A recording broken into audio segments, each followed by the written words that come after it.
covering breakthroughs in the past 2 weeks. Brought to you by LucidQuest.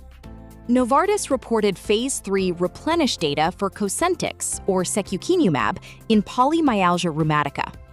Published in the New England Journal of Medicine and presented at EULAR 2026, the study showed that both the 300 mg and 150 mg doses met primary and secondary endpoints.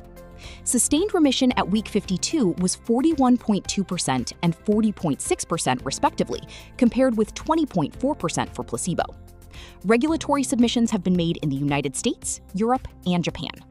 Otsuka reported pre-specified interim Phase 3 visionary data in adults with primary IgA nephropathy at risk for disease progression.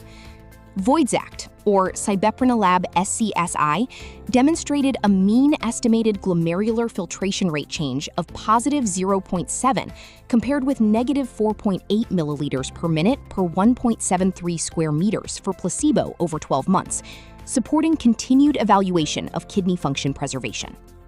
Johnson & Johnson presented Phase 2 JASMINE data evaluating nipocalimab in adults with moderate to severe systemic lupus erythematosus. The study met its week 24 primary endpoint based on SRI-4 and demonstrated sustained reductions in disease activity through week 52, supporting further clinical development in lupus. Additional Phase 2 findings from the DAHLIA study in Sjögren's disease showed that patients with elevated autoantibody and immunoglobulin G levels experienced greater clinical response rates with nipocalimab. These exploratory biomarker analyses further support the FcRn blocking approach in autoimmune disease management. AstraZeneca announced that the U.S. Food and Drug Administration accepted and granted priority review to the supplemental biologics license application for Ultomiris, or ravulizumab, in adults with IgA nephropathy. The submission is supported by interim Phase 3 ICANN data, including a 43.4% placebo-adjusted reduction in proteinuria at week 34.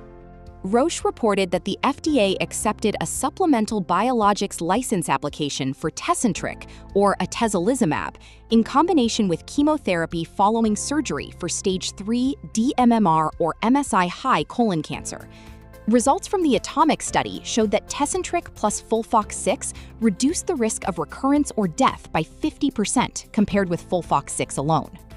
Takeda announced that the FDA accepted the supplemental biologics license application for intravenous ENTYVIO, or vedolizumab, in pediatric ulcerative colitis and Crohn's disease for patients aged 2 years and older.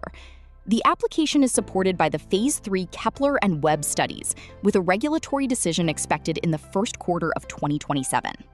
Lilly announced FDA approval of every 8-week maintenance dosing for EBGLYSS, or lebrikizumab, LBKZ, in moderate to severe atopic dermatitis. The regimen applies to adults and adolescents aged 12 years and older who weigh at least 40 kilograms and allows treatment without required topical therapies from initiation. Stay ahead in immunology research. Like, share, and subscribe for our updates.